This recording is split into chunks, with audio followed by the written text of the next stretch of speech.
Isso. Olá, pessoal. Como foram aí de férias? Estão bem? Eu estou aqui esperando por vocês, para vocês assistirem a aula e entrarem novamente no mundo intelectual e acadêmico, né, do terceiro ano do médio, pensando já no Enem, nos vestibulares. O Enem ainda não está com a data marcada, e os vestibulares com chance tudo de serem adiados, né? Então, vamos ter aí um tempinho a mais para estudar e para recuperar, né, esse contexto, né, que estamos vivendo. É muito diferente dos anos anteriores, né, que tudo caminhava redondinho, né? Agora a gente está com férias antecipadas, mas vamos chegar lá, tenho certeza.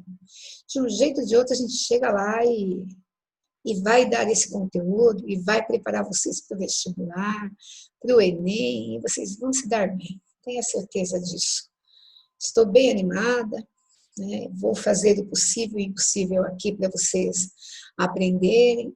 Se vocês tiverem dúvida, nós vamos tirar as dúvidas e vamos em frente, né? Então, hoje eu vou dar continuidade à aula que eu parei. Eu tinha falado da introdução do modernismo em Portugal, falei da revista Orfeu, e já mencionei que há 3 poetas importantes aí para falarmos, mas entre os 3, o maior fenômeno é o Fernando Pessoa. Então, eu vou estudar Fernando Pessoa, o Mário de Sá Carneiro, e vou falar um pouquinho do Almada Negreiros, que eu pedi para vocês lerem a carta, né, de Fernando Pessoa, explicando aí o processo de heteronímia. Espero que vocês tenham cumprido, darmos prosseguimento. Então, eu não vou terminar a aula de Fernando Pessoa hoje, né? Eu vou gravar uma parte, vou falar aí dos heterônimos, do ortônimo, e depois eu vou gravar mais uma aula para a semana que vem, para explicar em detalhes a obra ortônima, que é Fernando Pessoa ele mesmo, e depois as obras dos heterônimos, Roberto Caeiro, o Ricardo Reis e o Álvaro de Campos. Eu vou fazer isso numa aula só, para poder comparar aí as obras. Na aula de hoje, eu vou fazer a introdução, né, do poeta, vou falar um pouco da vida dele.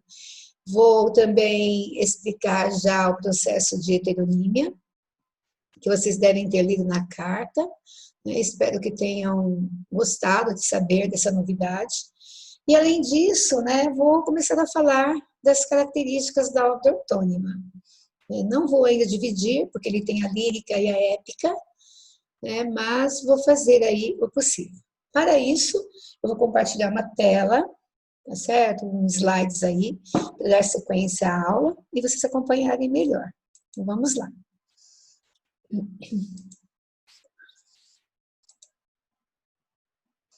Aí está. Vou apresentar o Fernando Pessoa aí para vocês. No livro, vocês têm a obra do Fernando Pessoa a partir da página 581 no livro, né? A parte anterior, já tinha falado para vocês, que era a introdução, né, da revista Orfeu, e também o panorama português. E a vida do Fernando Pessoa também está nessas páginas anteriores. Então, vamos dar uma retomada, né? Então, vamos lá. Olha, vou falar diretamente dele. Mas tem uma imagem dele e as frases famosas, né? Quem não vê bem uma palavra não pode ver bem uma alma. Então, eu vou falar de um poeta que se multiplica. Além dele ter a obra dele, ele se multiplica. E isso começa na infância. Então, se vocês leram na cartinha, ele conta. Ele disse que perdeu o pai e, com o passar do tempo, a mãe se casou de novo. Então, quando ele tinha 7 anos, a mãe se casou com um cônsul e eles foram morar na África, em Durban. E aí tem uma coisa curiosa, né, que a mãe perguntou para ele se ele queria ir, né, ou ficar com a avó, tinha a avó materna lá, né, E ele respondeu em versos para a mãe, né? Não está aí, mas eu vou ler para vocês, no livro tem. Ó terras de Portugal, ó terras onde eu nasci, por muito que goste delas, ainda gosto mais de ti. Ou seja, ele foi com a mãe, né? Ele poderia ter sido criado pela avó, mas ele preferiu ir com a mãe. E aí ele teve os problemas, né? Porque a cultura e a escola em Durban, na África, era inglesa. Ele não tinha domínio nenhum de inglês, então ele sofreu bastante para aprender, né, o inglês, mas ele vai acabar se tornando o melhor aluno da escola, né, porque ele era de uma genialidade fora do normal. Né? Ele nasceu em 1888, no dia 13 de junho, né, e morreu em 1935. Né? Meu jovem, meu velho. E aí tem uma vida bastante interessante, né, para a gente conversar com você sobre. Né? Então, o que mais conta é essa parte de diferença aqui, né, que são as criações que ele faz. Isso começa aos 6 anos de idade. Ele disse que ele era muito só lá em Durban, né, e ele começou a criar, né, a inventar amigos imaginários. Você deve ter ouvido falar dos amigos imaginários, né? Desenhos animados, né? Livros, né? Sempre aparece. E ele não é o criador disso, né? Isso apareceu na Inglaterra, na Alemanha, e talvez pela própria cultura do urbança inglesa, ele tenha visto alguma coisa, né? E aí ele teve a brilhante ideia de criar na obra dele, né, outros artistas. E ele justifica isso num poema bem famoso, né, dele. Eu faço questão de ler, porque acho que explica muita coisa. Né? Então, está no livro também de vocês, está na página 582. Diz assim, ó, autopsicografia. Eu estou lendo isso para explicar o que vocês leram na carta, que eu pedi para vocês fazerem a leitura. E isso apareceu na obra de Fernando Pessoa, e ele surge na revista Orfeu. Ele já era conhecido antes como poeta. Na revista Águia, né, que é anterior a Orfeu, ele aparece, porque o Fernando Pessoa, ele ficou um tempão em Durban. Depois, quando chegou a época de fazer faculdade, ele voltou para Lisboa. Aí ele foi morar com a avó. E aí ele recebeu a herança, a avó vai morrer, ele vai fundar um jornal, vai falir, e depois, em companhia do Mário de Sacarneiro, Amada Negreiros, né, Adolfo Caminha e outros, eles fundaram a revista Orfeu, que é a revista que vai explicar o modernismo português. Então, já foi falado aí que essa revista ela é moderna, as revistas anteriores não eram, elas eram simbolistas, pré-modernas, né? Ou então cubistas, dadaístas, né? Porque o Portugal não teve a vanguarda, né? A vanguarda ela vai chegar por meio da obra, né, dos poetas. Né? Então, por exemplo, né, eu vou encontrar o futurismo em Fernando Pessoa, no Heterônimo. O Heterônimo é um outro artista, um amigo imaginário que ele inventou. Né? Então, voltando aí ao que eu estava falando, né, que era a facilidade de inventar nomes. Então, aos 7 anos, apareceu o primeiro, que é o Chevalier de Pá, é um cavaleiro medieval. E ele disse que isso foi se tornando frequente, né, tem mais de 200, entre heterônimos e semi-heterônimos. Né? Então, ele inventa amigos imaginários, ele inventa artistas. E, para isso, ele fala do poeta que ele é. Então, quando você vai ler sobre a obra dele, né, você vai encontrar que ele é um multiplicador do eu. E para isso ele justifica assim, ó, o poeta é um fingidor, finge tão completamente que chega a fingir que é dor, a dor que deveras sente. E os que leem o que escreve na dor lida sentem bem. Não as duas que ele teve, mas só aquela que eles não têm. E assim nas caras de roda, gira entre ter a razão, nesse comboio de corda que se chama coração. Então ele explica, né, que como é que ele como é que ele inventou tudo isso, né? Como é que ele conseguiu separar a obra dele das invenções que ele fez, né? Ah, porque o poeta é um fingidor, né? E tem o poeta e o leitor. O leitor lê o poema do poeta, né? E finge que sente a dor, né? E o poeta finge também, né? Por quê? Porque o poeta não é o Fernando Pessoa, o poeta é o meu em Fernando Pessoa. Então precisa entender que a dor que ele sente é fingida. E a dor que o leitor sente também é fingida. Por quê? Porque ninguém tem a dor de verdade. Porque eu tenho a ficção. Então, por que ele criou os heterônimos? Pela imaginação, pela ficção. Então, ele fala. E assim, com um bolho de corda, um trenzinho de brinquedo gira na sua calha, né? Aqui dentro também gira os sentimentos, que é o coração. Então, o mesmo percurso que o trenzinho faz, o sangue também faz. E aí, ele chama isso de sentimentos, que se chama coração. Aí tem um outro poema lindo também, ele fala: dizem que finjo ou minto tudo que escrevo. Não, eu simplesmente sinto com a imaginação, não uso o coração. Tudo que sonho eu passo, que me falta, que me falha ou finda, é como um terraço sobre uma coisa ainda, essa coisa que é linda.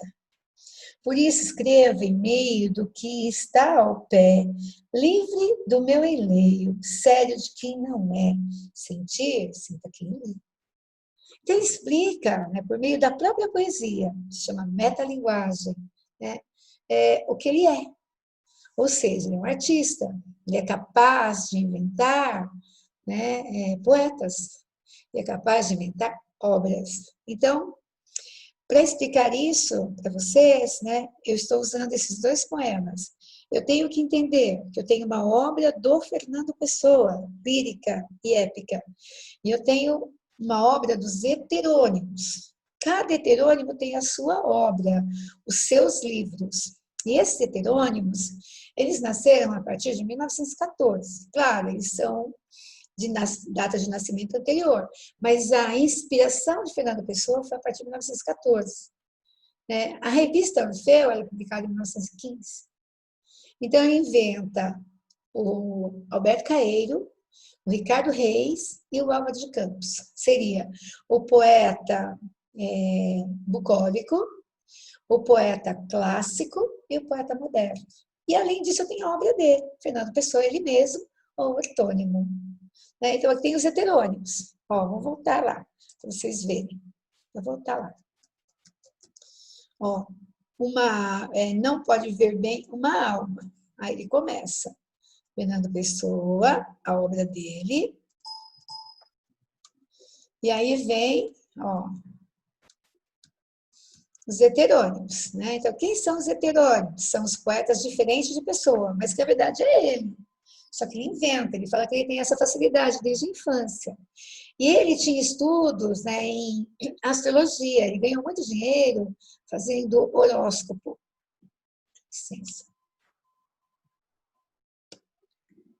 Ganha muito dinheiro fazendo horóscopo. Tinha conhecimento em astrologia. E ele vai criar para esses heterônimos um mapa astral, né? Ele vai inventar uma coisa assim perfeita. Nome do pai, nome da mãe, a profissão, quando nasceu, a hora que nasceu. É muito interessante. Né? Ele tem lá, nos heterônimos, tudo completo. O nome da obra, quando morreu, né? Se é que morreu. Se que, por exemplo, Ricardo Reis, não tem a data da morte dele, tem que ele veio para o Brasil. O Alberto Caíra tem a data da morte, né? E o Álvaro de Campos, dizem que ele morreu um ano depois da Pessoa.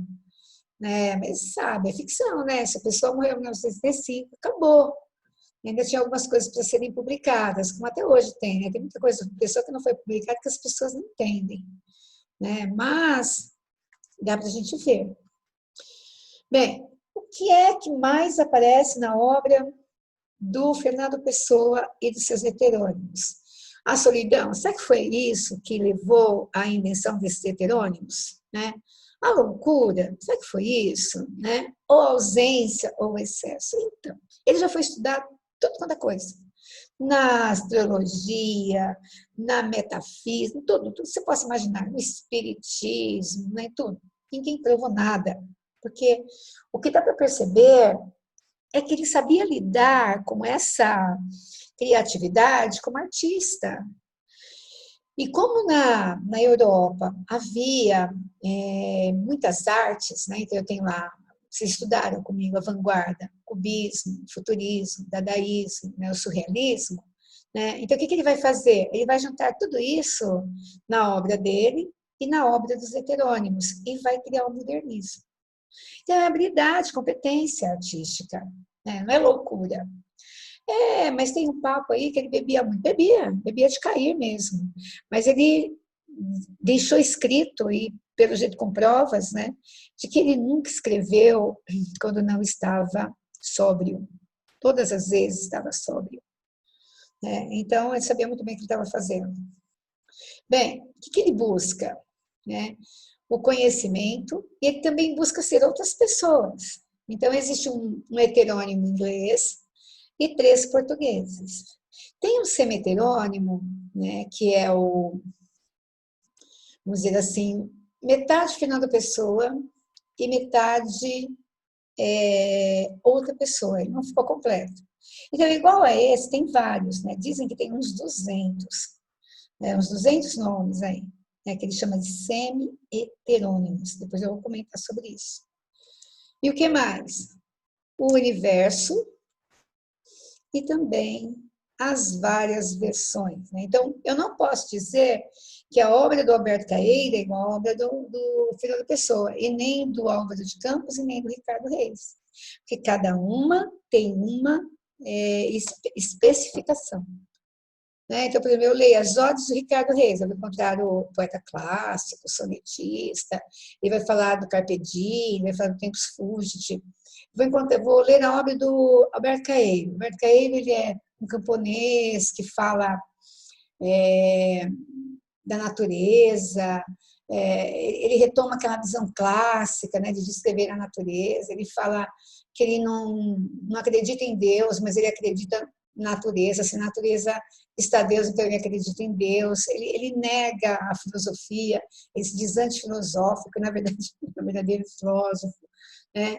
E aí depois vem o Álvaro de Campos. O Álvaro de Campos tem três fases. Ele começa como decadentista, que é o simbolismo, né, decadentista, depois ele se torna modernista, depois ele vai ser pessimista.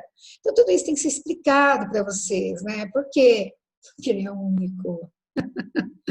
Né? Eu tenho várias versões de um poeta. Né? Como se eu pudesse abrir um livro e dizer, olha, a primeira página é de um autor, a segunda é de outra, a terceira é de outra, a quarta é de outra. Na verdade, é uma coisa só, mas só que são distintos. Né? Muito interessante. Aí vem o que eu falei para vocês, né? Que é o que nomeia mais a obra dele. O poeta é um fingidor. Isso que eu já li para vocês. Bem, aí nós vamos começar a falar do Fernando Pessoa, ele mesmo.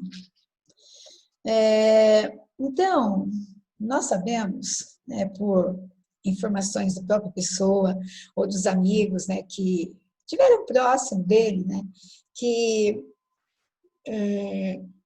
ele tinha um hábito, né, de escrever numa cômoda. Então, quando ele vai explicar, né, para o Amada Negreiros, ou então para os outros lá, sobre a mania que ele tinha de inventar, né, ele diz que quando ele pensou em criar esses poetas, esses heterônimos portugueses, né, ele disse que pensou num poeta clássico. Deu até o nome para ele, Ricardo Reis. Mas ele disse que esse poeta não nasceu, né, a poesia não nasceu. Mas ele fala que um belo dia, né, ele acordou inspirado, com vontade de ir para o Porto. Ele disse que saiu, foi para o Porto. Quando ele estava chegando ao Porto, ele falou que se virou e voltou para casa. E lá ele já escreveu 30 e tantos poemas, são 36 poemas.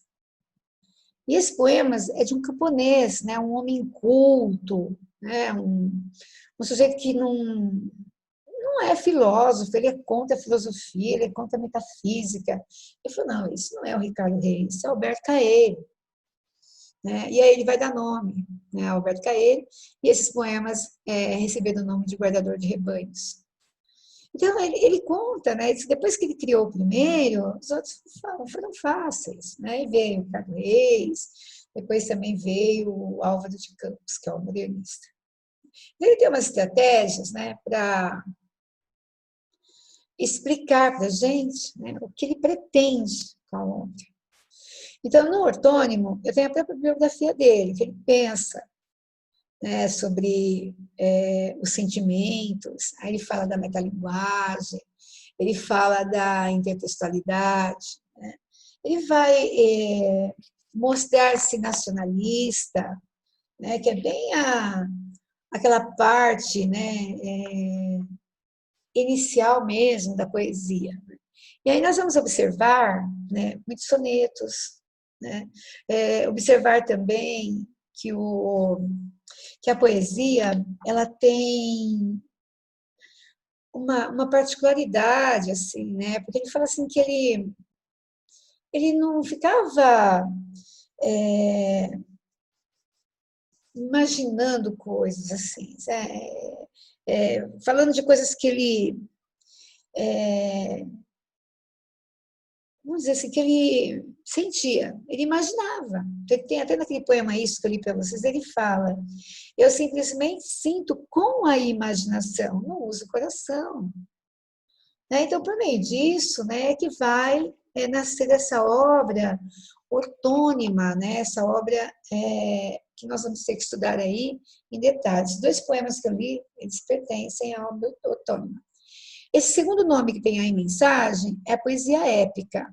Poesia épica, né, é uma epopeia que é uma releitura dos Lusíadas de Camões, só que ele não escreve na mesma estrutura clássica. Essa obra tem 3 partes, são 44 poemas divididos em 3 partes.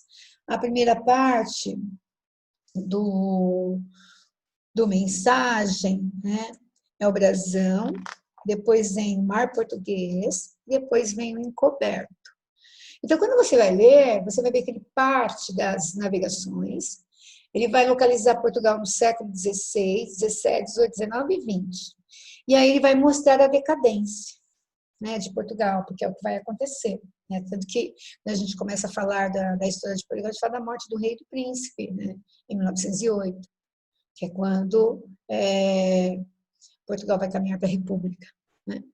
Então, ele vai mostrar, né, que Portugal veio do áureo, né, de Portugal, ele vai falar de Sebastião, vai falar do mito sebastianista, depois eu mostro para vocês, né? E ele vai retratar, né, o país em decadência. Esse livro, o Mensagem, ele foi escrito num concurso. E ele não ganhou o concurso porque foi falado que o livro era curto. Né? Quem ganhou o concurso foi um livro de história. Ele ficou muito chateado, muito revoltado. Ele falou que nunca mais publicaria nada em vida. E é verdade, ele não publicou mais nada em vida. Um livro publicado em vida foi esse. Né? Havia vários poemas publicados em revistas, né? Como a Revista Orfeu. A Revista Orfeu, então, ela só durou 2 edições. A terceira edição não saiu, porque não tinha quem bancasse. Fernando Pessoa era falido, tinha perdido tudo, inclusive teve a herança da avó e perdeu tudo. Aí tinha um poeta chamado Mário de Sacarneiro, ele que bancava a revista, só que ele tinha se matado na época. Né? E a revista ficou sem nada, ficou sem ter quem bancasse. E aí não saiu a terceira edição, né? Só foi a primeira e a segunda. Então, os poemas que tinham sido publicados estavam lá.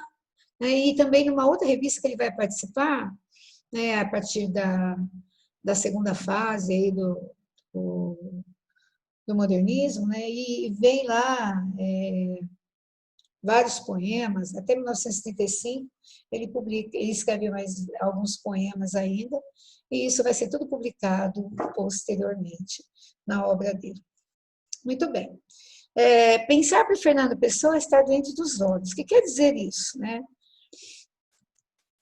Não tem que justificar, né, o que ele vai fazer ou deixar de fazer. Né? Ele simplesmente faz. Né? A arte dele é essa. né? Então, ele começou escrever em jornais, quando ele veio para Portugal, como fazer astrologia, que eu já falei, e também propaganda, né? Inclusive, é uma curiosidade que eu vou falar.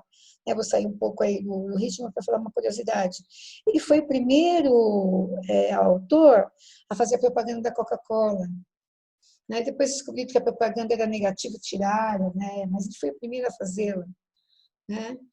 Então, aí vem agora a invenção dele. Então, eu vou falar dos três e vou encerrar a aula, porque depois eu quero analisar aula por aula. Então, vou fazer uma aula mostrando a obra de cada um, tá certo? Então, é importante que vocês entendam isso. Então, aqui eu já deixei um pouquinho já das características do Fernando Pessoa, ele mesmo, depois eu mostro na poesia. Já li duas, né, e vou mostrando para vocês. Né?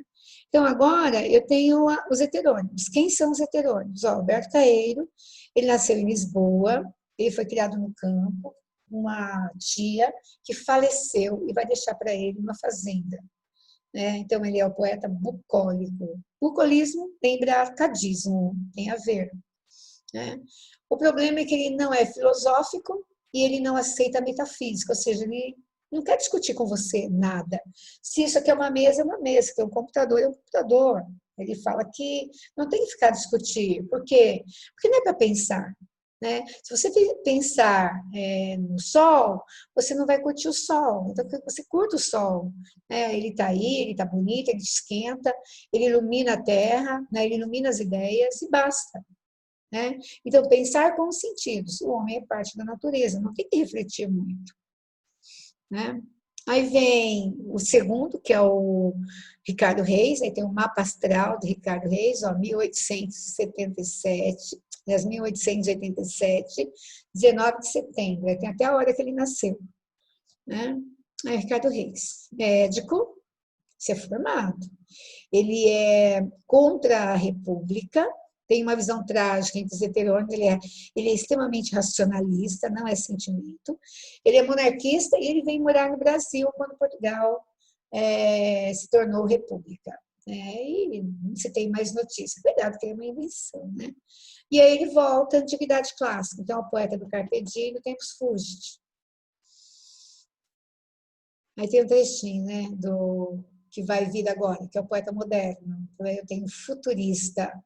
Né, vocês devem lembrar, né, a poesia futurista é a poesia do progresso, né, do maquinário, né, das máquinas. E Fernando Pessoa, nesse poeta, mostra um verdadeiro tesão pelas máquinas, um forte espasmo no sentido das máquinas em fúria, né? Ele chega a declarar amor às máquinas.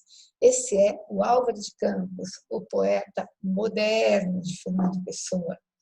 Ele é que vai juntar tudo, mas ele começa, né, como decadente. Então, vamos ver. Ó, na primeira... Deixa eu falar um pouquinho dele. Né? Ele é engenheiro naval, né? Ele é formado em Glasgow, na Escócia, e ele veio morar, ele nasceu em Portugal e tem dificuldades econômicas, né? É uma pessoa bastante emotiva, ao extremo, ele é revoltado, ele é neurastênico, né? Ele ama o progresso, depois ele vai mudar de ideia, né? E ele é conhecido como poeta futurista. Então, nós vamos ver aí a obra dele. A obra dele vai oscilar entre o simbolista e o modernista, depois de 1930, né? Que aí vem a revista que o Fernando Pessoa participou no segundo momento, que é chamada Revista Presença. Então, ó, nesses slides, eu quis passar para vocês essa ideia, né, de que é importante saber a razão dessa obra. Então, não adianta você falar que ele é louco, né, que ele está prescrevendo, porque tudo isso foi pesquisado e não, simplesmente ele é artista, ele vai se tornar o maior poeta português. Hoje em dia ele é um dos maiores poetas do mundo, na mesma proporção, ou até mais, né? Um poeta muito mais importante que Camões, né? Tem um verso dele que ele fala, né, que ia aparecer alguém muito maior que Camões, né? Para o povo aguardar que ia aparecer um poeta muito maior que Camões, agora no modernismo, com todas as novas tendências, né? E aí, mal sabia ele que esse grande poeta era ele mesmo, né? Então, daí vem Fernando Pessoa, ele mesmo. Vou descompartilhar, né? E agradecer, né, a vocês. Na próxima aula, eu falarei mais detalhes das obras dos heterônimos e trarei mais alguns poemas para a gente ler e refletir. Até, foi um prazer. Boa volta para nós, né? E vamos continuar distantes e ao mesmo tempo juntos. Felicidades. Beijinho.